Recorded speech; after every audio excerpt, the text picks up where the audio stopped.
Hey guys, it's Lisa and welcome to my channel.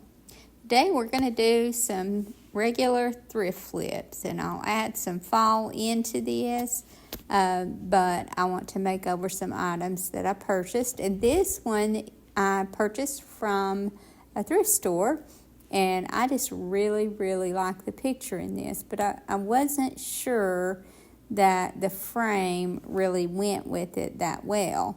So I want to kind of liven this up a little bit, but still keep the fall look, because I feel like this is a good one that would look good in a fall vignette, but it wouldn't be limited to fall only. And I just love the color of blue that's in this, and the greens and orange. Just got some really pretty colors. Now, I noticed that this picture has a brand new mat inside that I don't want to use for this one, but it would be good to have to use in something else. So I'm going to put that aside and use it on another project. But I will be using the cardboard. And now I'm removing the art that's in this. Again, that's why I purchased the picture in the first place. But I want to bring out the blue that's in this, or the bluish green. It's a teal color, and the color from Dixie Belle called Sea Glass is a perfect match for it. So I'm just giving this a couple of coats of the sea glass, and then I will let that dry. Now, I love all this detail in here, but you don't notice it that well, and I want to kind of bring that out too. When it comes to fall colors, you have the warms, like the browns and warmer orange, but I love these crisp fall colors too. And this may not be a fall color, but it's one that pairs really well with orange and green. And then the good thing about using a crisp color is if you want to use this picture in your spring decor, it works perfectly well with that also, because this is kind of a gardening print. So once I have a couple coats on this and I let it dry well, then I took my little finger sander and did some light distressing. Now you're going to pull some of that tan or whatever color that was underneath, but that's okay. I just wanted to bring a little bit of that back to just add some more dimension in the color. And now to further add that and to warm this color up just a little, I am putting some Vandyke brown glaze on it. And that will not only warm the color, but it will also settle down into the detail and make that show up better. So you just brush that on and make sure you get into all of the detail and then wipe it off. Now, if you're not afraid of it getting too dark, then you could just go ahead and brush it all on and then wipe it off. But I like to do one side at a time to make sure that it doesn't take too dark, because if it does, you can go back with some clear wax and get most of that off. But I was really happy with how this looked on the blue. And I've noticed that when you use the brown glaze on, at least the Dixie Belle Vandyke brown glaze, on this color, it always makes it gives it a little bit more of a green hue, and I do like that, especially since this is going to be in a fall vignette. And another good thing about using the glaze is if you put it on and you leave it on just a little bit and wipe it off, you can actually skip your distressing step, because it will, when you put a little pressure on it, it will do some wet distressing. It will take the place of wet distressing. But I didn't want that here because I had already sanded it where I wanted just that light distressing. Now, if this were wood underneath, I would go a little heavier on the distressing, but I didn't want to bring too much of that white back or the cream color back. And now I'll just put my art back in, and this picture will be finished. And I love the look of it, and I think this will be a good start to a fall vignette. And so what I'm going to do is take my inspiration from the colors that are in this print, some of them anyway, to do my other items.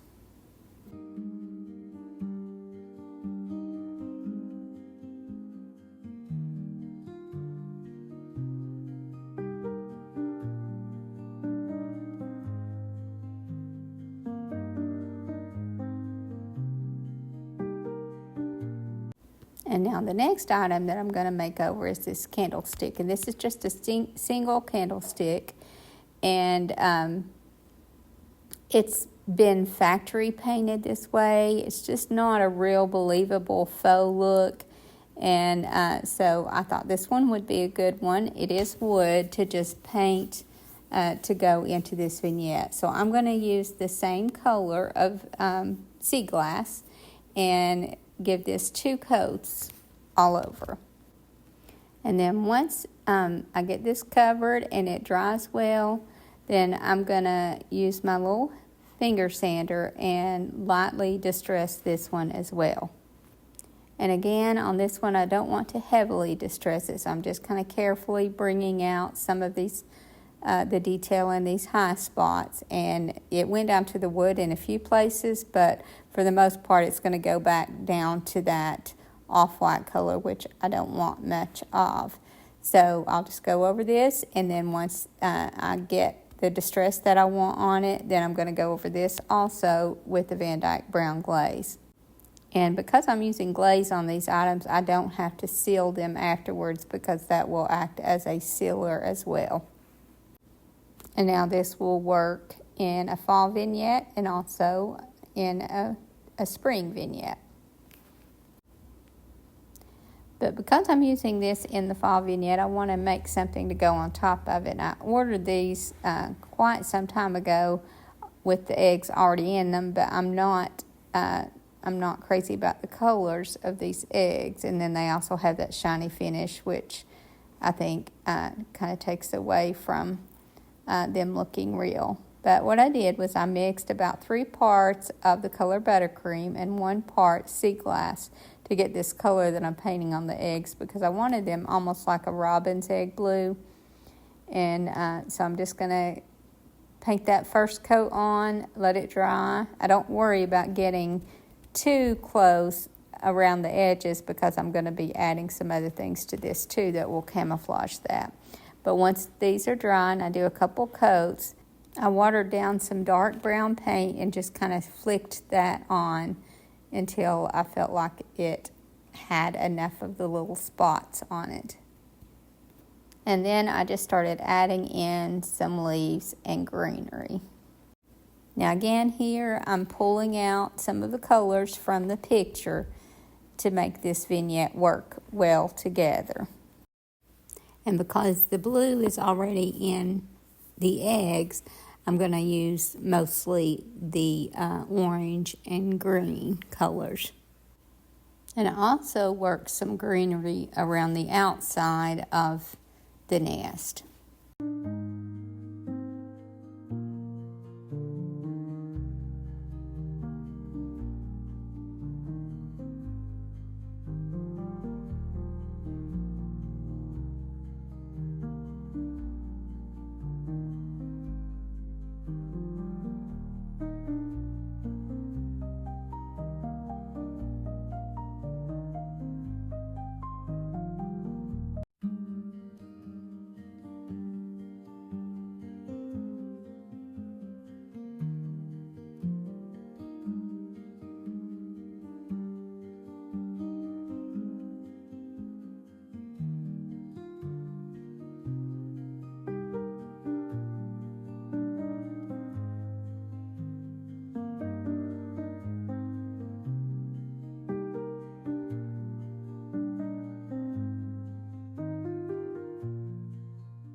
Now the next item that I'm going to make over is this little bird cage, and I really like the look of it, but there's a few things that I want to change, and I want to paint it to go in with this vignette.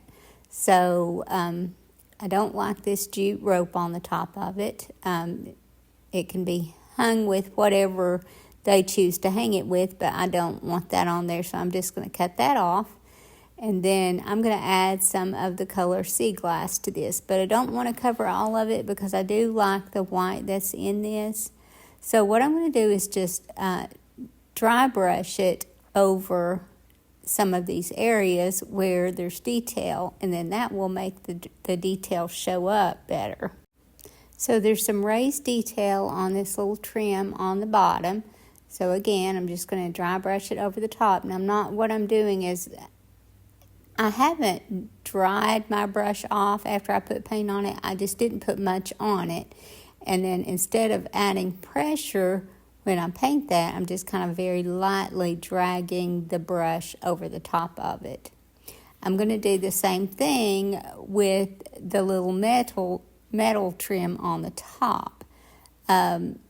So that has a lot of detail in it. So again, I'm just going to drag my brush over the top of it. Now you don't want so much on your brush that you get it down into the detail, because then that will defeat the purpose of dry brushing it in the first place. But I just kind of keep adding the paint until I'm happy with how much I have on it. Now, although I love the rusty top of this, I need to bring these colors together more. So what I'm doing is I'm putting the same amount on my brush that I would do if I were full coverage painting it, but I'm just dabbing it on and purposely skipping some areas so that you will see that rust through it. And that will keep you from having to distress, and you don't want to distress because we know that when you try to distress metal, even though it is rusted, it will go down to the bare metal, and it's just not a pretty look. So I'm just going all over this and making sure, again, to leave plenty of that rust showing through. And this is just a very easy technique for painting metal that you don't want to look fresh and new. Now, I was hoping that I might be able to avoid having to paint the inside of the top because it's going to be tedious for me to get to it. I'll have to use the little door and kind of reach through the spokes, but in the end, I end up having to repaint the inside because it just looks so dark from the outside. So I very carefully painted the inside as well. After I got enough on the inside, again, it was very tedious trying to get it in there. The good thing is I didn't need full coverage, so I didn't have to do a perfect job on it. But once I got that cover, I also painted that bird on the top. Again, I left some of the rust showing through on it. And I did the same thing to the little latch on the front. Although it wasn't rusty metal, it was kind of a faux bronze look, so it gave me some of that dark that I could just kind of dab this on and make it look like it was the rust showing through it as well. And then once this was all dry, then I took it outside, or had my husband take it outside, and sprayed it with a clear matte top coat.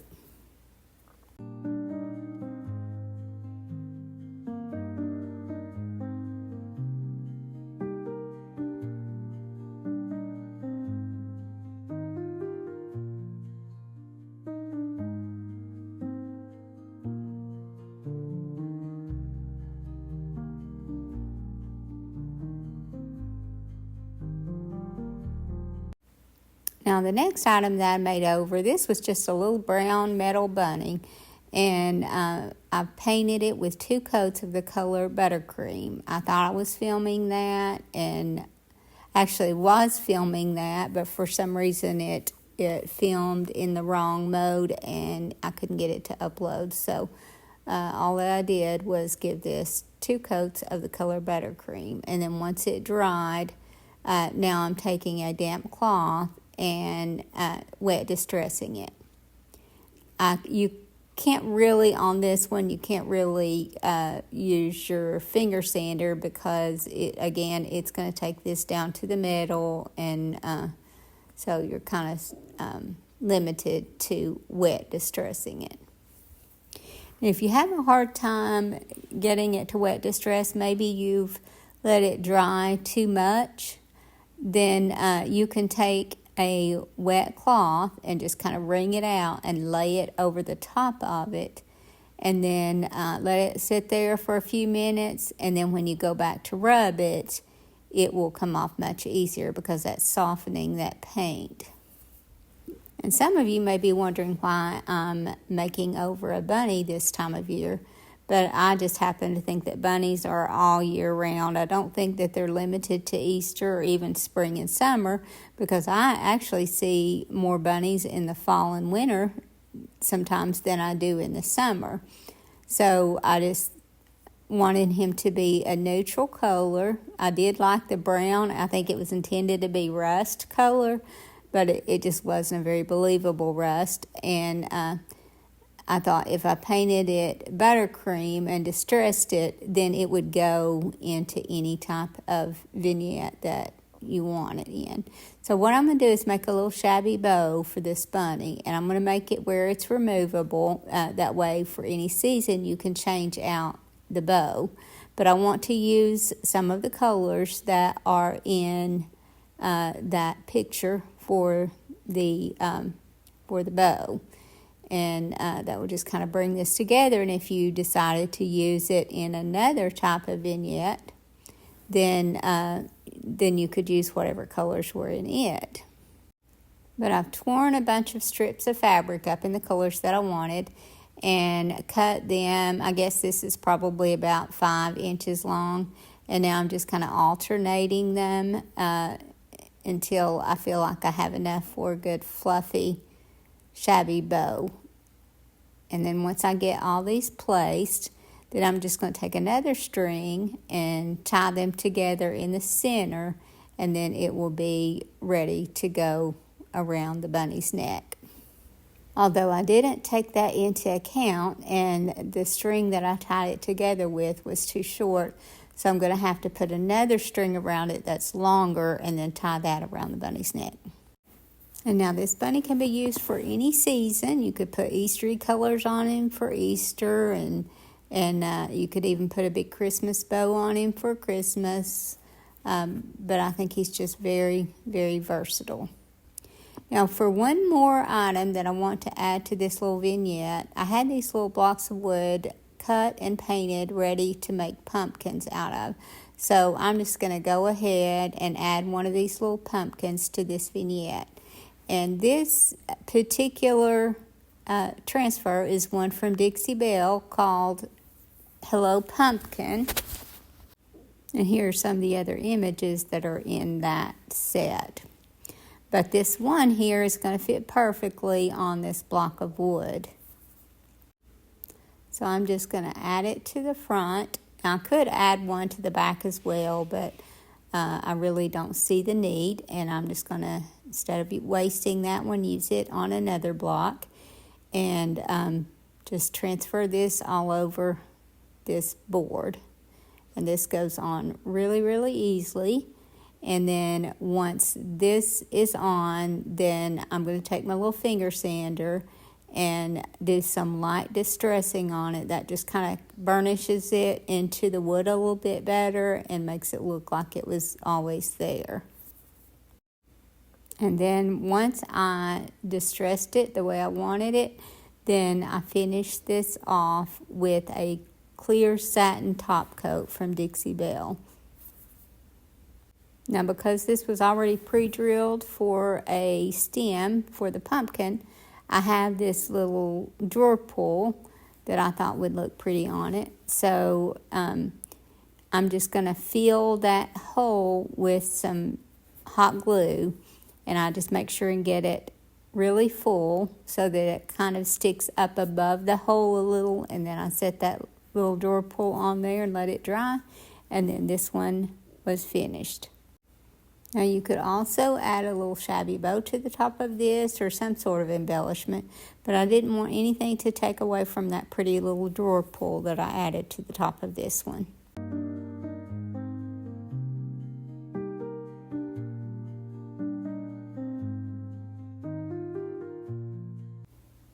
I hope you guys enjoyed this video, and I hope to see you in the next. Thank you so much for watching. Have a great evening, and God bless you and your family.